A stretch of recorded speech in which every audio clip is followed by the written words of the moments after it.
To cut off, to sever, to truncate ties with your kith and kin is no laughing matter. Though this is a very common problem and we hear about this a lot, that for one reason or another, people have cut themselves off from their family members. We all have family. We have parents, we are somebody's son or daughter, we may have children, we may have siblings, we have cousins, we have aunts, uncles, maternal aunts and uncles, paternal aunts and uncles, grandparents. You have got family with you. You are a part and parcel of family. You have not come on this planet all alone. You are not living in a cocoon. You are a part of a family. And for one reason or another, often for very minor petty issues, people cut themselves off from family members. People don't want anything to do with their family. They keep their family at bay. If a family member comes for a visit, they would use, sharp tongues. They would talk in a very bad way, or they would refuse to meet them altogether. And family relations are strained as a result of this. This is a big problem in our family. What is the solution? The solution is in the guidance of Allah. The solution is in the Quran. You see, we have made the Quran a book of ceremony. As Muslims, when is it that you bring the Quran out? You bring it out when there is a ceremony, there is an event. At the beginning of, say, some opening of a shop or a school or whatever, you begin the proceedings by recitation of the Quran. If somebody has passed away, you recite the Quran to convey blessings to the departed soul. This is what you have done to the Quran. You have made the Quran into a book of ceremony only. It was not meant to be a book of ceremony. It was meant to be a book of guidance. You were supposed to take guidance from the Quran for your own correction, for your own islah. Islah means to correct oneself, to improve oneself. This is the purpose of the Quran. The purpose of the Quran is that we study it, that we see what are our shortcomings in our life, we see its guidance, and then we start to follow it. We bring change into ourselves. And as I'm talking about family relations, this is a really important subject, and it has been dealt with at great length in the Quran. The Quran is replete with commandments regarding behavior with one's family. Open it up and study it. You'll find commandments left, right, and center about how you are to behave with your family. If you are somebody who is contemplating or has already contemplated and actioned cutting off ties with your family member, and this is a grievous sin in the light of the Quran, know it full well. What you have done is a very serious sin in the sight of Allah. I'd like to quote to you a Quranic verse in Surah Muhammad, chapter number 47, verse 22 and 23. Get hold of your Quran and check this ayah. Reflect on it. Allah gives us a dire warning for those who have cut off from their family members. He says, فَهَلْ أَسَيْتُمْ, then is it expected of you, إِن تَوَلَّيْتُمْ, if you are given authority on the earth, أَن تُفْسِدُوا فِي الْأَرْضِ, that you will do fasad fil arz, you will do mischief in the land, وَتُقَطِّعُوا أَرْحَامَكُمْ, and you will sever your ties of kinship, you will cut off your family ties. Allah is asking a question. Is it expected of you, if you are given authority, that you will do mischief on the land and you will sever your ties of kinship? You will cut off yourself from your family members. What happens to those who do that? The next verse informs us. أُولَٰئِكَ الَّذِينَ لَعْنَهُمُ اللَّهُ, they are those upon whom is the curse of Allah. فَأَصَمَّهُمْ, so He has deafened them. وَأَعْمَى أَبْصَارَهُمْ, and blinded their vision. Those who have cut themselves from family, who have severed their ties with family members, Allah says, Ulaika allazina la'nahumullah. They are the ones who have the curse of Allah. Do you want the curse of Allah upon you? Think very carefully before you think of, shutting yourself up from family. This is a big problem. This is a big sin.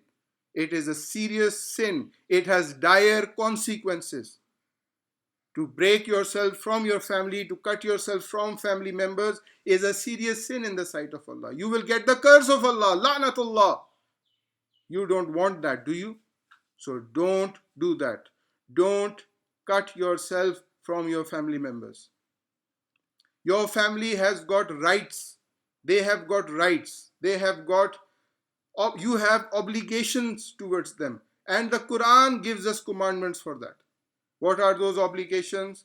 Surah Al-BAQARA chapter number 2 verse 215 informs us. Yas'alunaka maza yunfikun. They ask you what they are to spend.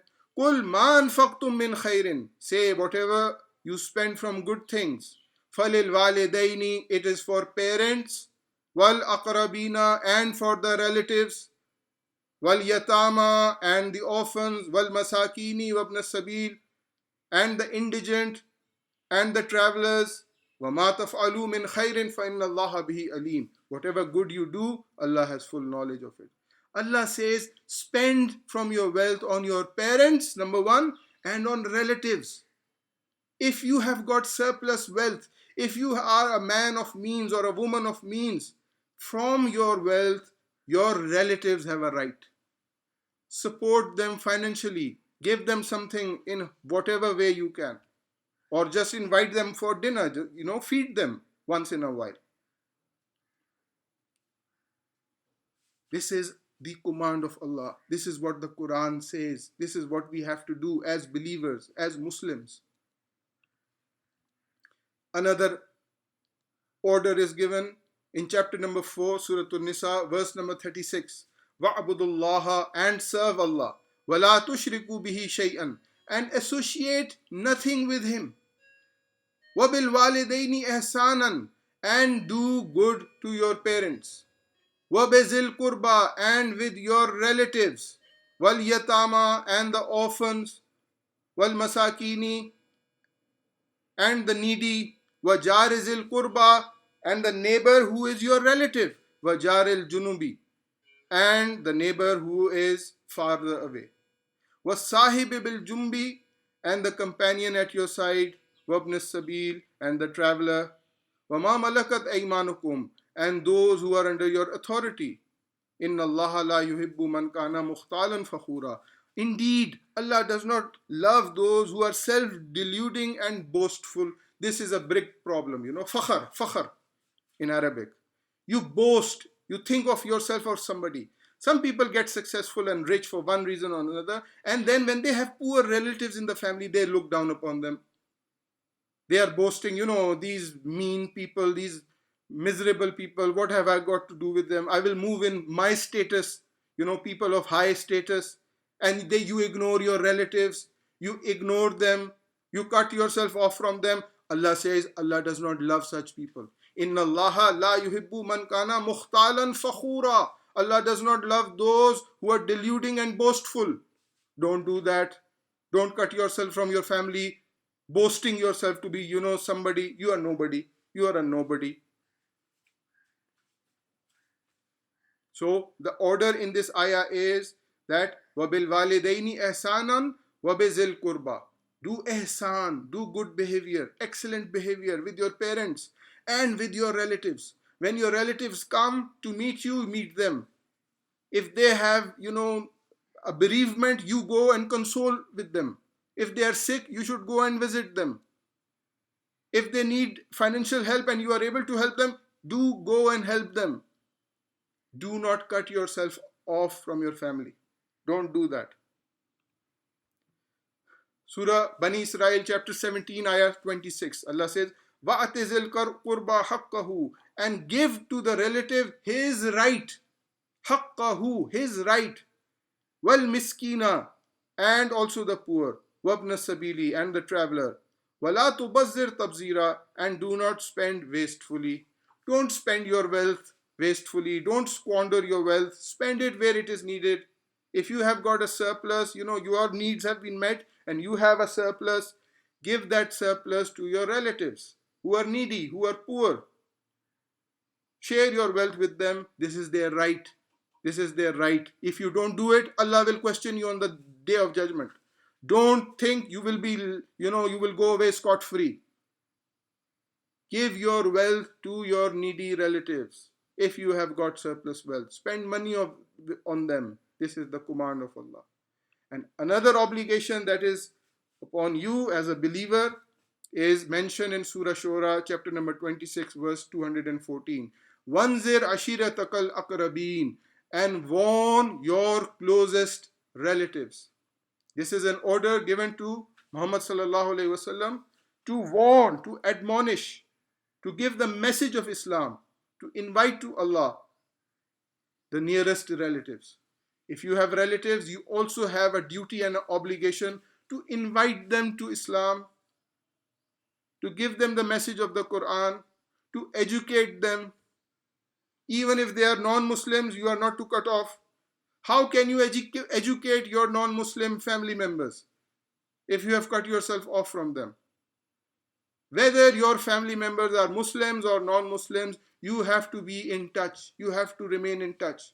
You have to do good behavior. You have to meet them. You have to inquire about their well-being. If they are sick, you should go and visit them.